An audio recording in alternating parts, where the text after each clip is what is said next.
The modern, fully automatic Jensen chocolate cream molding plugs are manufactured to practically any capacity and tailor-made to customers' individual requirements.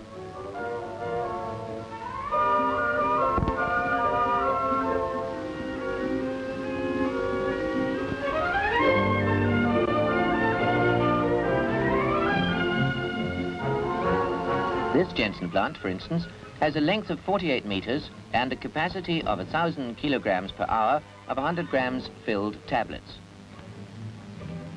Here is another plant. It was given a length of 37 meters and has a capacity of 800 kilograms per hour of 50 grams filled bars.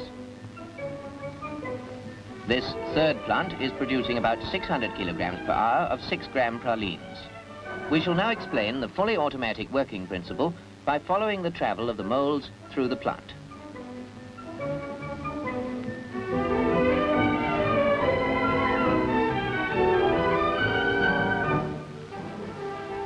The mold circuit starts here, where the empty molds are led to the mold heater to be heated.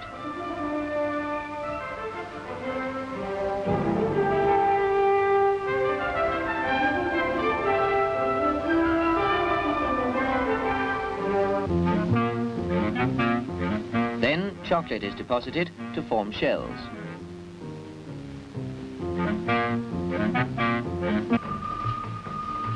Having been filled, the molds pass over tapping tables for leveling.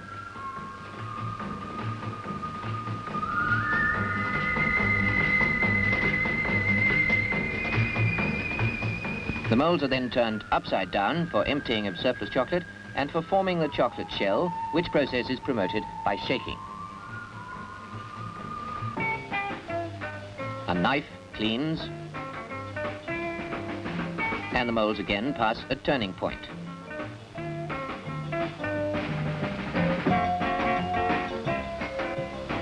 After which, the mold surfaces are carefully cleaned.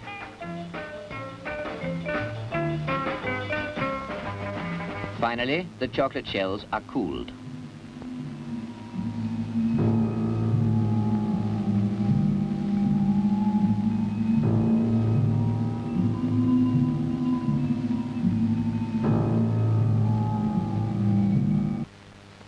Then the shells are filled by the cream depositor.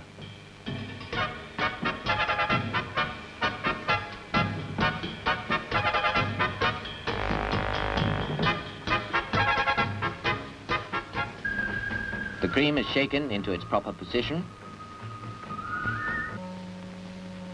and cooling takes place.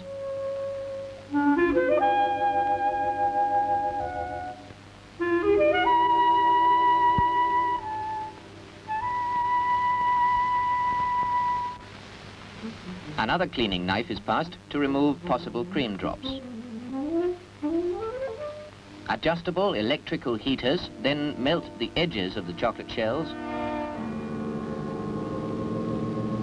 and the bottoming machine closes the cream-filled shells with a chocolate bottom.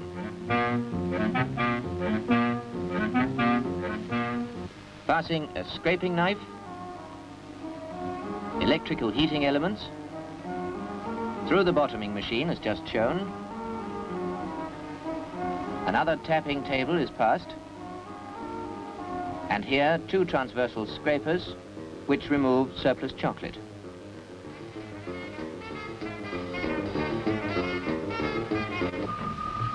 And finally, a tapping table smoothing possible stripes from scraping.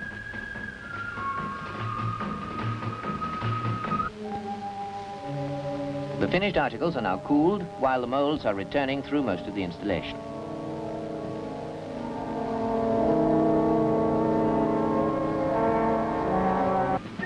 Finally, the chocolate articles are demolded onto demolding trays.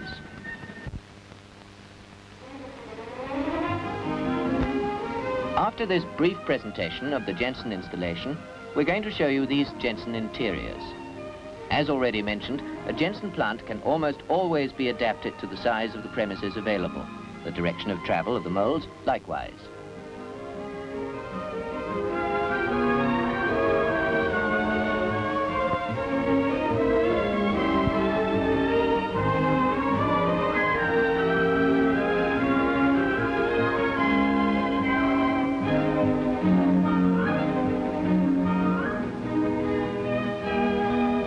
Now let's have a closer look at the details of the plant. The Jensen plant is, of course, driven and controlled by means of electricity.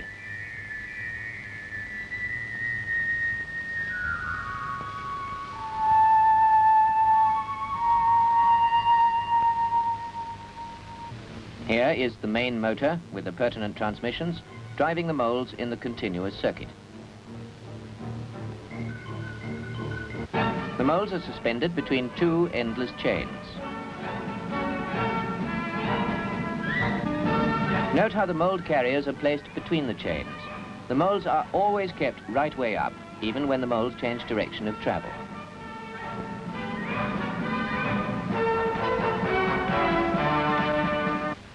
The plant is provided with emergency stops at various points.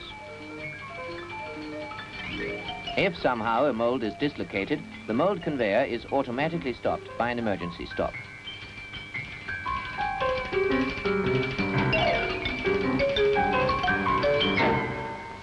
The molds can easily and rapidly be exchanged when a new article is going to be produced, or if the molds are to be cleaned.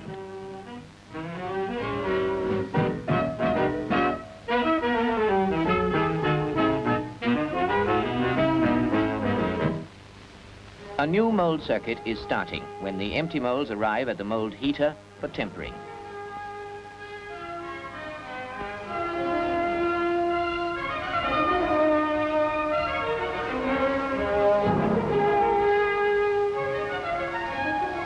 The molds then pass under the mold filling machine, where they're filled with chocolate to form shells. The chocolate is kept in storage tanks.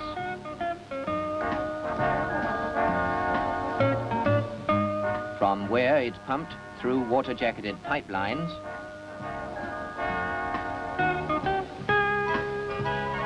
to the tempering machine.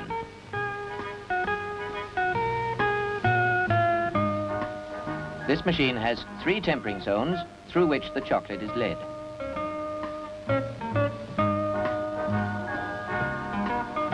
By setting the contact hands of the control thermometers on the prescribed zone temperature, the cold and warm water circulation is automatically opened and closed.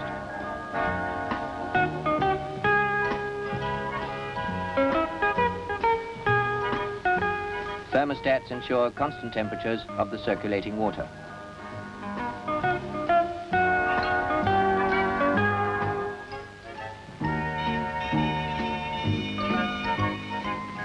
It's very simple to adjust from night to day temperatures. It's advisable to have a separate chocolate storage tank and a tempering machine for the bottoming section too. The chocolate temperatures are kept within narrow limits during the tempering process.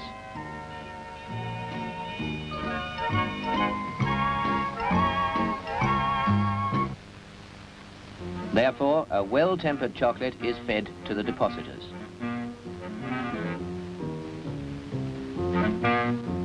The mold filling machine can be made according to different principles. This mold filling machine is of the Strickler type, which can be used for any mold, and no adjustment or changing of parts are needed.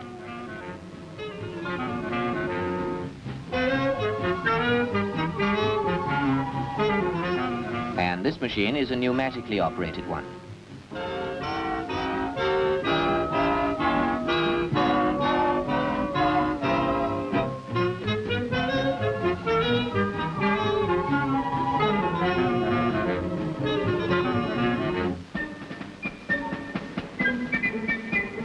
The following tapping tables are adjustable.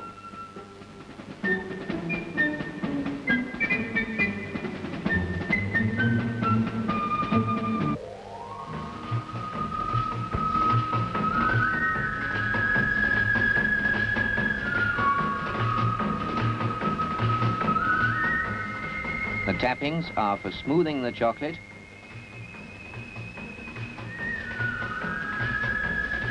and to liberate air bubbles.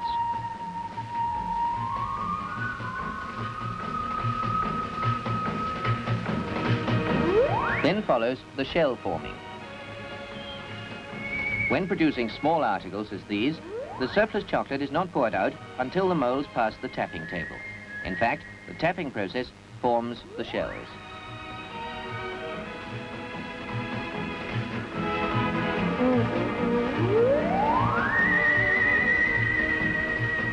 The molds are scraped before and after tapping for shell forming.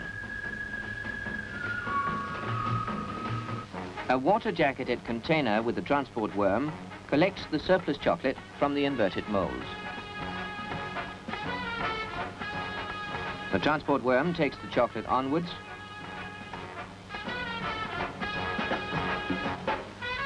and here the surplus chocolate is pumped back to the storage tank.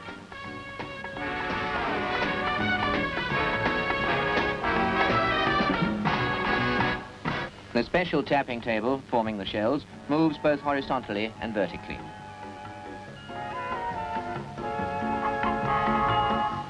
Here it's adjusted for vertical tapping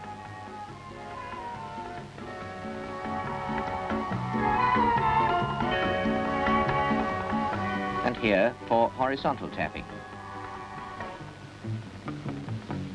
After tapping for shell forming, the molds turn again. And for special shapes, the chocolate is shaken into proper position through a light tapping of the molds called redressing. The shell forming process is finished by a thorough cleaning of the mold surfaces by means of a neoprene roller. From here, the surplus chocolate is led back to the storage tank too. The shells must be cooled before the filling is deposited. This is part of the cooling elements. After cooling, the molds with shells are here traveling onwards to have their centers filled.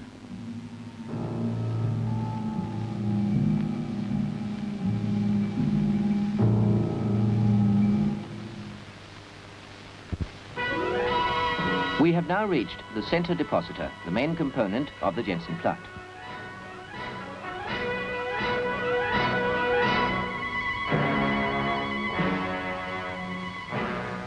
The center depositor is supplied either as a single hopper depositor or as a double hopper depositor.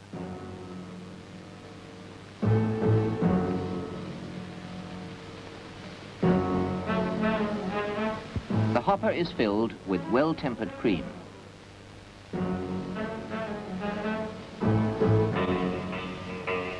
In the bottom of the hopper, there is an exchangeable piston block with the pertinent exchangeable sets of pistons. Here it is changed from 1 to 2 pistons. In the bottom is also an exchangeable rotary valve. Here it's changed from 1 to 2 rows of openings. Then there's also a rail with nozzles which can also be changed.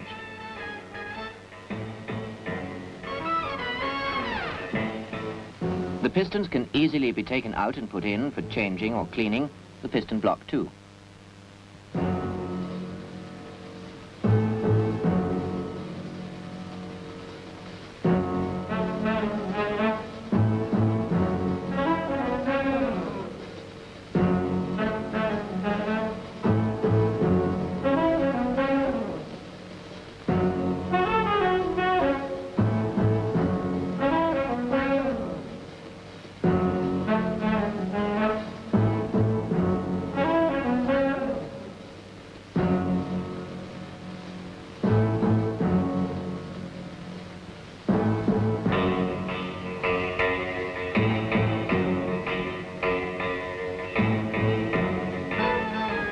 Of course, the depositing rails and the rotary valves can easily be changed as well.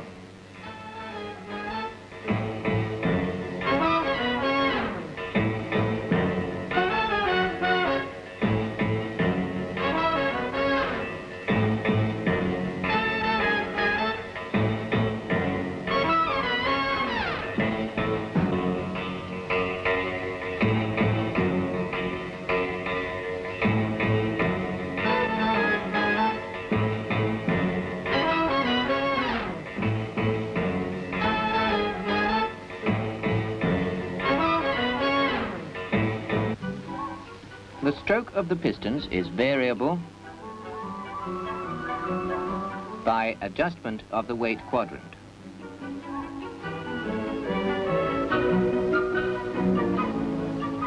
Any weight within desired limits can thus be deposited. Any depositing length desirable can be obtained from the swinging movement of the hopper. The oscillating movement is adjustable too. Now we start with one deposit per mold. If the hopper is swinging in the opposite direction of the mold travel, we have long deposits.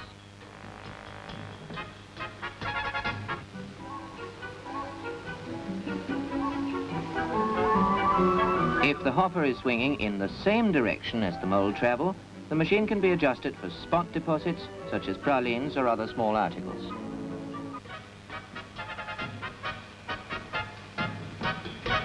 On the model, we again show long deposits. It is cream deposited into chocolate shells.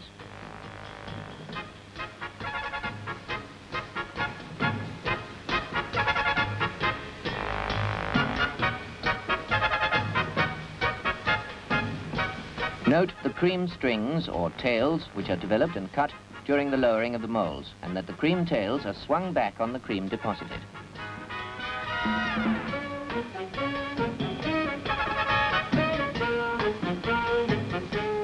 Note also that the piston is making a small quick return movement before the rotary valve closes between the deposits.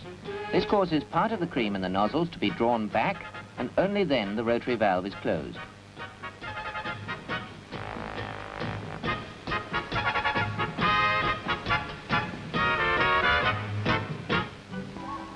By changing to second gear, we have two deposits in each mold.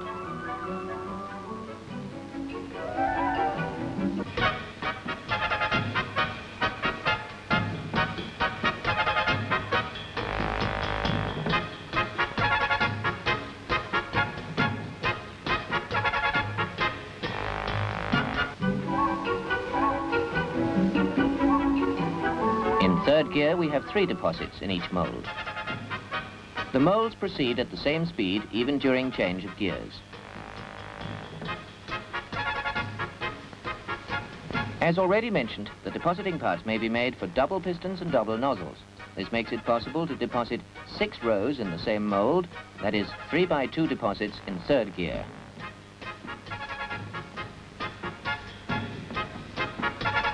Of course, it's possible too to deposit 4 rows per mold, that is 2x2 deposits in second gear. The cream depositor can also deposit solid chocolate articles. In that case, the hopper should be provided with a stirrer.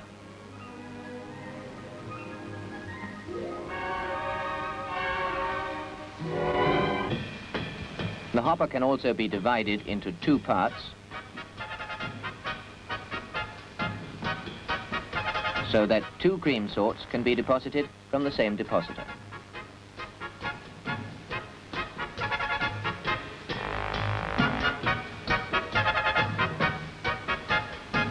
If there are 2 hoppers, 4 sorts of cream can be deposited into the same article.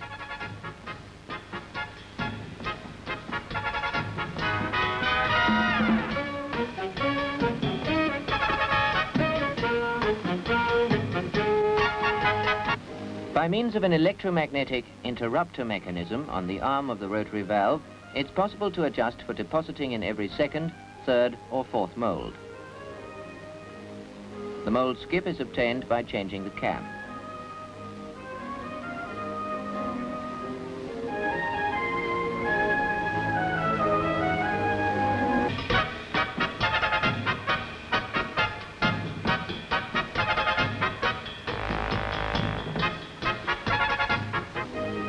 In a double hopper machine, this advantage can be used, for instance, to deposit 2 sorts of cream, that is 1 sort from each hopper in every second mold.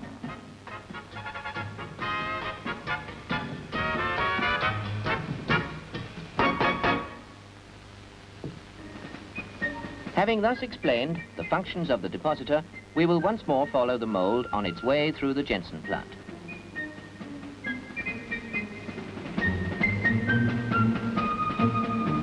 The cream deposited is shaken into proper position and is exposed to cooling. The tin foil indicates the presence of an intense cold air current.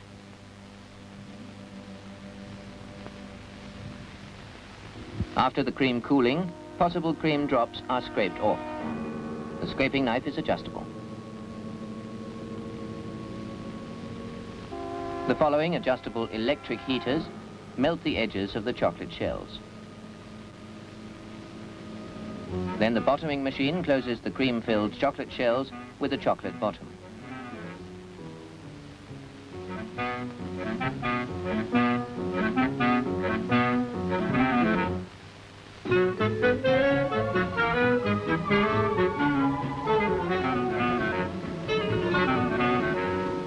A tapping table is passed.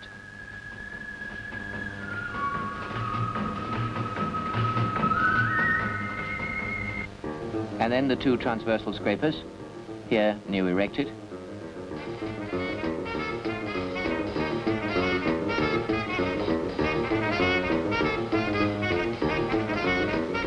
And here, the surplus chocolate is scraped off.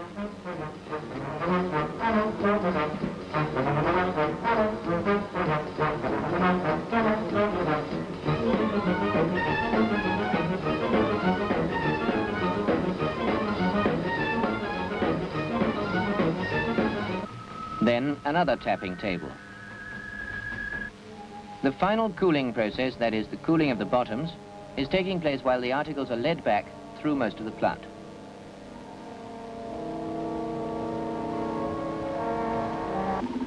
Before the articles are demolded, the molds have to be turned upside down. During the turning, a self-adjusting retaining belt keeps the articles in the molds.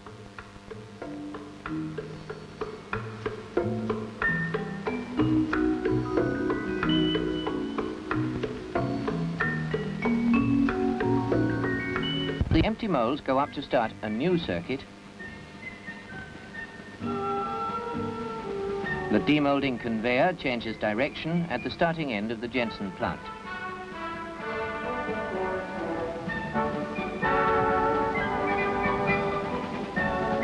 And takes the chocolate articles to the packing section.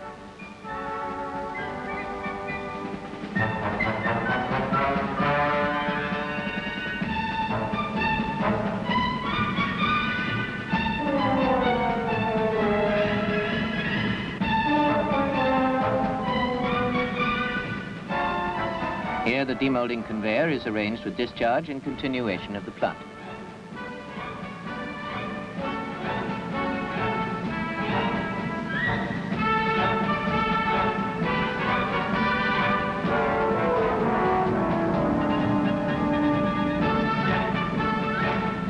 The demolding conveyor may, however, as here, be designed to return along the side of the plant. If so desired, the conveyor may be ended by a loop moving at right angles to the plant. From the demolding conveyor, the articles are finally led on to packing machines.